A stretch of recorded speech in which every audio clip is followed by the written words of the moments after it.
You know what's fun is right now Robyn is kind of at the last stages of the pregnancy, and it's hard to feel special. And I think Kristine's doing a phenomenal job here, so that'll be fun. I'm taking any boys that want to go, and I'm getting out of here. Hello, everybody. Welcome back to the show. Today is May 8th, 2025, and my name is Marie. Kody really does seem to think that Ariella is funnier than his own grandkids. And yes, I'm perfectly aware that funner isn't actually a word. But let's just go with it. The subtitle indicates grandparents, but if you listen closely, he distinctly says grandkids. Which? Okay, sure, maybe the subtitles got it wrong. But seriously, how would Kody even know? He's barely spent any time with his grandkids, especially not Maddie's. The oldest of her kids was what? Maybe 2 or 3 when he last saw them? And my Kelty's twin boys? Just recently born. So really, if we're connecting dots here, it sounds more like Kody's comparing Ariella to Kelty's daughter. But let's be honest, that's a pretty big stretch.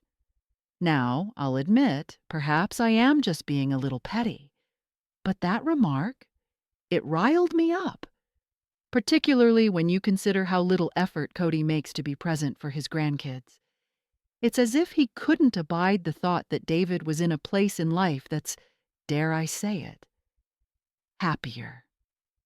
Here's a newsflash, Kody. Being a grandparent? Much more enjoyable than parenting. My children are 10 and 12, and believe me, it's all the fun, none of the mayhem. But naturally, Kody can't resist making everything about himself. And let's not forget the blindingly obvious. Of course, Ariella is funner to him. Avalon and the twins? Babies. And Maddie's children. He hasn't even laid eyes on them in what feels like an eternity. So, again, how exactly would he know? Here's what really irritated me about that comment. 1. Kelty's kids are toddlers. They're only now at that precious age where they still believe their grandparent is effectively a superhero. That's prime Kody hunting ground. 2. Truly is most likely sitting in the room somewhere, trying not to pick up on any of this discomfort. And still, Kody offhandedly throws out a mention of his 7-year-old grandson like he's doing us all a favor. And I just keep thinking, what would I do if I were Truly?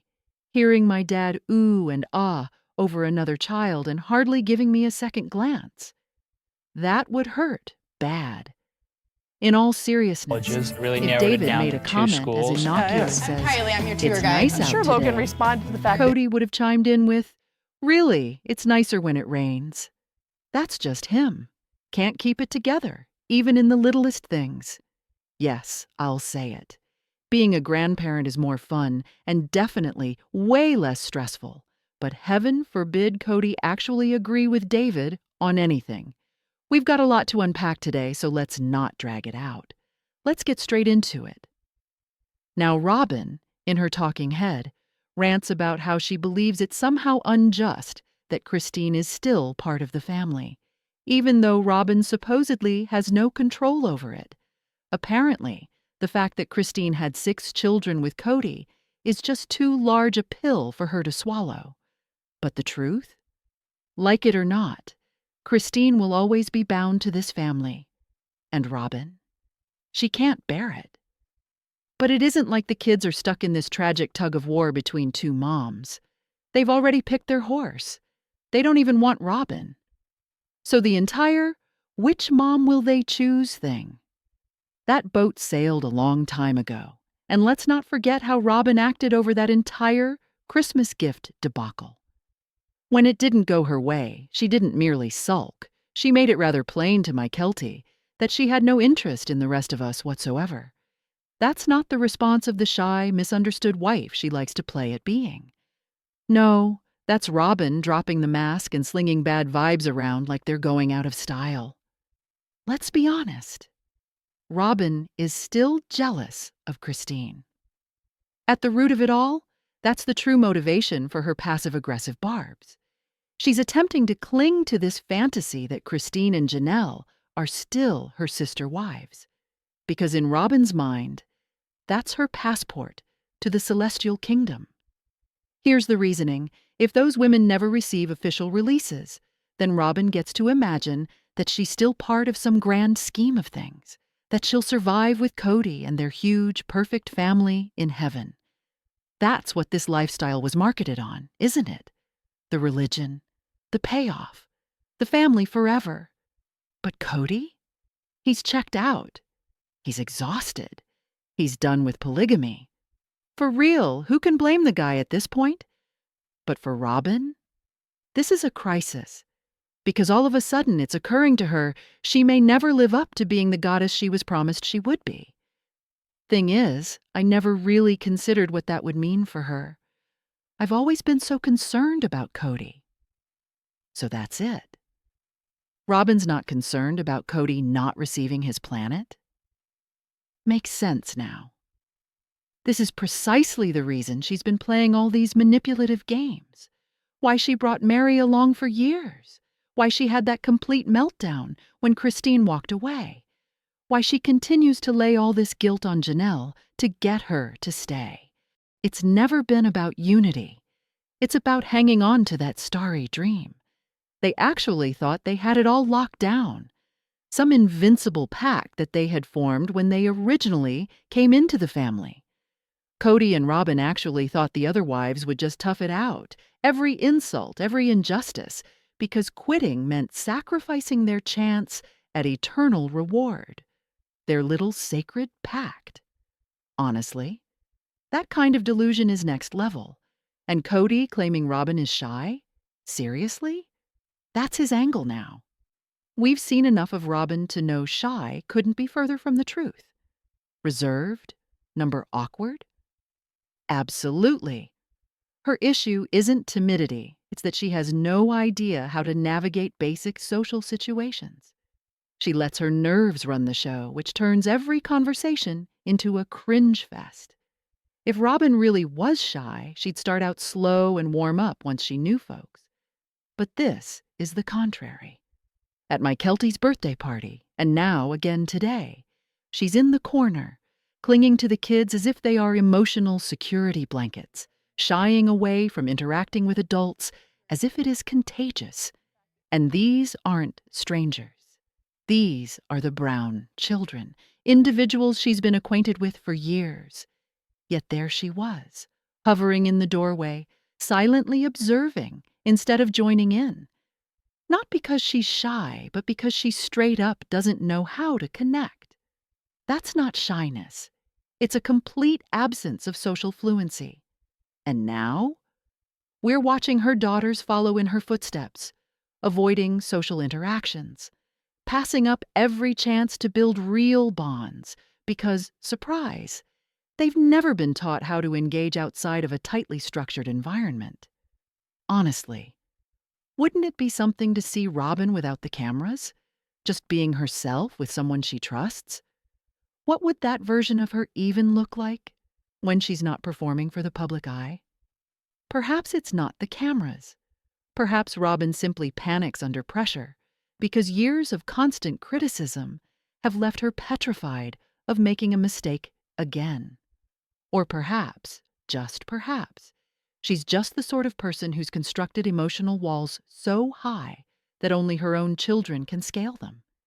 If Robyn truly wants the world to see another side of her, why not give them something authentic, something carefree, a real happy moment spent with someone beyond her own close-knit inner circle? Picture her just letting loose on a low-key affair, like an unfettered shopping spree or an easy lunch. Can she even manage that sort of relaxed, lighthearted vibe with someone she isn't related to? Because all this time, what have we been witnessing? Tears, guilt-tripping, complaining. If this is the image of shy, it's an odd kind of shy. Shy individuals don't tend to publicly air their most vulnerable, emotional meltdowns on national television. They don't use their tears as a means of hijacking stories. That's not shyness. That's something else entirely. And about the whole lack of social skills claim? I'm starting to think that's not entirely accurate. Yes, Robyn seems reserved, But not because she's awkward or anxious around people. It feels more like she's deliberately choosing to keep her distance. Why? Because deep down, she just doesn't care to connect with anyone who's not biologically hers. Maybe she makes exceptions for my Kelty and Tony. Maybe. But even that feels more like strategy than sincerity. Come on. Robyn conducts herself as though she's better than everyone else, somehow. Her nervousness? That's more likely due to money fear or abandonment, not social fear. She's not klutzy. She's just aloof, and it's excruciatingly evident. And Kody, his ultimatum honesty that he only ever loved Robyn, isn't some big revelation. It's the last piece of the puzzle falling into place. Every wife, every child, every fan already knew it. He didn't divide his time. He poured it all into Robyn and her children, and the rest were left to scramble. And now, Robyn's cornered. No more playing dumb wife. No more acting like she doesn't know why the family's in shambles. She's not working on fixing those fractured relationships. She's not encouraging Kody to reconnect. She's just doing her. Always has been. So now Kody's attempting to spin this picture of Robyn as the pretty, shy, misunderstood wife. Newsflash. That ship sailed years ago. Nobody's swallowing it. Not after all we've witnessed. And for my part, in the days when Mary consented to that court divorce, I had always assumed the entire operation was Kody and Robyn's scam on Janelle and Kristine. That adoption ruse? Too convenient by far. It seemed to me more of a premeditated action masquerading as an altruistic gesture. I thought Mary was already checked out. She had her online beau going on at the time and no doubt intended to bail on him someday. But watching her cling on season after season, even after Kody told her straight out he didn't love her, made me realize things. That divorce? That was Robyn and Kody's playbook. They were certain Mary would do anything for a shred of Kody's love, and they wielded that loyalty like a cudgel. When they wanted her to sign on those papers, they presented it as nothing at all, a minor formality to get Robyn's children adopted. No problem. And Mary assumed the best of them. She truly believed acting like a good soldier would bring her back in Kody's good books. But what actually went down? They didn't just take away a legal title from her. They took away what little footing she had in that family. And when it was time to split up property and power, Mary was left with nothing, caught off guard. All because she trusted them not to mess her over. The series may have attempted to present it as her choice, but come on, it never was. Kody and Robyn played her along into believing it was the right thing to do, all while setting up their own kingdom. They weren't screwing over Janelle and Kristine. They were dissing Mary the entire time. And then there was the catfish scandal. Say what you will about it, but that entire debacle was likely the first time Mary felt completely on her own. No emotional safety net. No Kody loyalty. Just cold, calculated disregard. But Mary returned. Why? Likely because she truly felt God and her mom wanted her to, and let's be real, that gives off serious cult vibes. The moment she stepped even a little bit outside the family framework, she was dragged through the mud in public and excluded in private. And yet, she remained. She doubled down on commitment. It's difficult not to interpret the legal divorce as Kody's power move, his means of taking away Mary's final vestige of control over him. He even destroyed the ring she presented him with. That wasn't jewelry stuff. That was symbolic. He wanted to eliminate any perception of permanence or emotional control she would have had. And let's not lose sight of how Mary used to hold her marriage certificate as a badge of honor. She framed it and hung it on the wall, out there for everyone to see. Kody stole that away from her. He didn't just break up the marriage, he eliminated the documentation that had ever existed. And let's discuss that excuse of adoption. Was it true? Possibly. But likely it was a convenient tale to get everyone to swallow a bitter pill. If Kody had divorced Mary and remained legally single, placing all the wives on an even playing field, I might have believed it. But no, he had to promote Robyn to legal wife status, and that needed Mary's autograph. So they sold her a narrative, wrapped in guilt and religious obligation, and she fell for it. Which brings me to this. Can someone, anyone, please ask Mykelti, or drop the question in her Patreon, where Aurora and Brianna were during Gwen's bridal shower and Mykelti's baby shower? Seriously, what's the deal? Are they in school? Avoiding cameras? Doing church stuff? Hiding from the chaos? I'm honestly curious. Because when I was her age, my cousin's big life events were the year's social events. Showers, birthdays, weddings. You attend. That's what family does. So why didn't they attend? Is this some grand mystery? Or is it just another instance of Robyn saying that the family didn't accept her when the truth is her kids don't even want to engage? Robyn had to control the narrative. That's why. She inserted herself into Mary's business plans not out of concern for logistics or results, but because she required control. Robyn needed to be the first to hear it, the first to react, and, let's be honest, the one to package it for Kody. Because heaven forbid Kody receive any news without Robyn translating it through her I speak Kody interpreter. Let's analyze. Mary is attempting to make a practical decision. She's attempting to establish some autonomy, establish something of her own, perhaps even remove herself a little from the emotional turmoil. And Robyn? Rather than being supportive, making it about herself, why didn't you tell me first? Why wasn't I consulted? And Mary's decision, all of a sudden, is not a brilliant business decision, but rather a betrayal. That is not concern. This is control. And what's ironic is how Robyn repeatedly asserts that she's not the cause of the family split while engaging in activities such as these.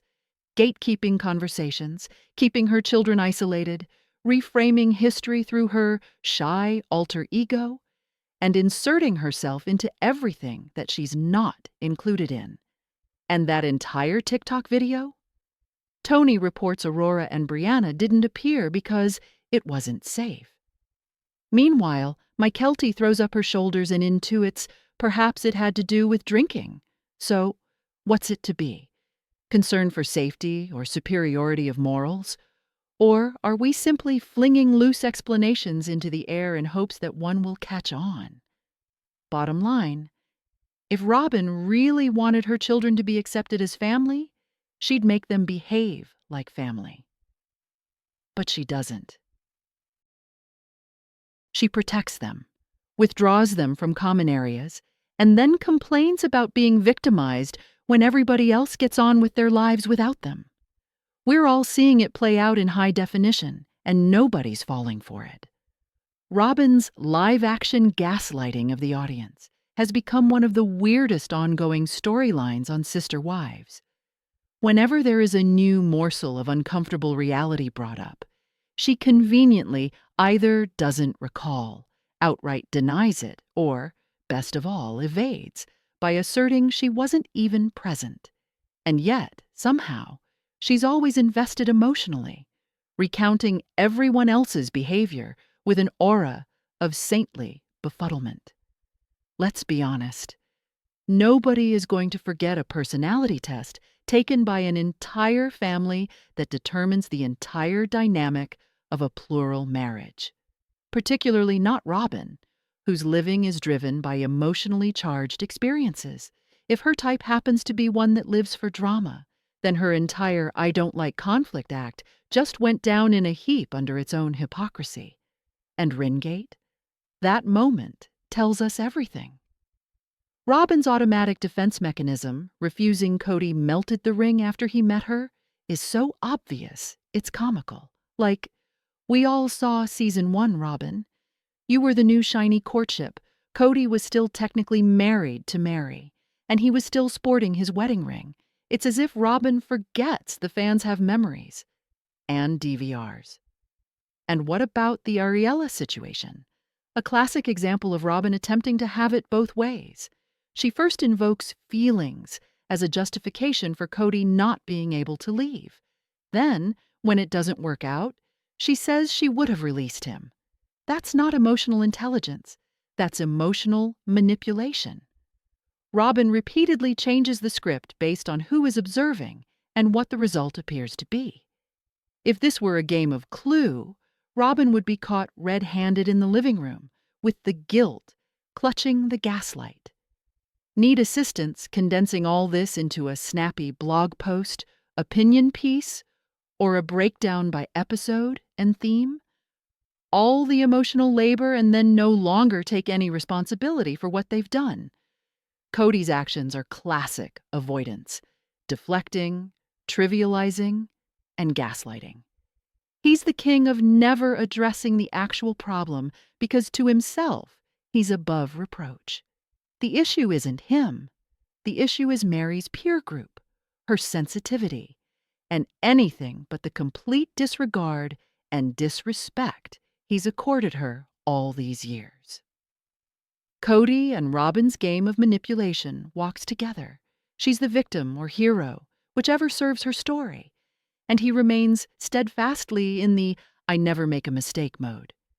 Control is everything. Robyn's the silent puppeteer pulling the strings unseen, and Kody's simply the puppet who won't own up to anything.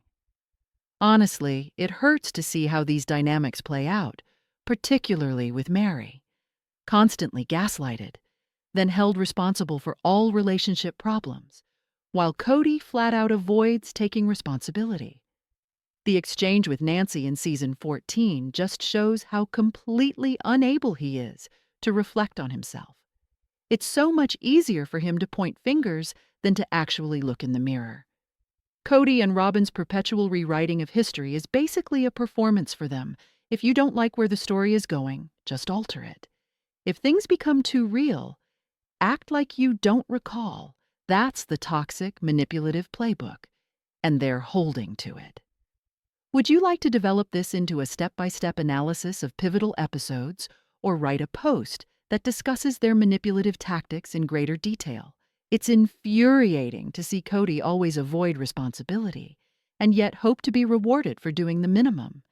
He's the knight in shining armor whenever he feels like it, riding in with big gestures and hoping for praise. But when it comes to the emotional labor or assuming any responsibility for his actions, he's nowhere to be seen. The actual problem here is that Kody won't accept the emotional and psychological price that it extracts from women around him. They are supposed to keep the house going, take care of the children, and manage the family's emotional work while Kody goes free for not fulfilling his part of the bargain. During the therapy sessions, Kody keeps pushing people away, defensive and not interested in seeing the larger picture. Rather than taking responsibility for his own failures, he deflects blame, blaming Mary for living her own life separate from him. It's like he believes she exists solely to orbit around him, without space for her own self or life. He is not interested at all in getting to work on himself or on his relationships with the women around him, and this makes it impossible for therapy to really work. Conversely, the women are not eager to plunge into the hard talk. The damaged relationships between them are a monumental contributing factor to the family dysfunction, but no one appears willing to really dig deep and work through the issues.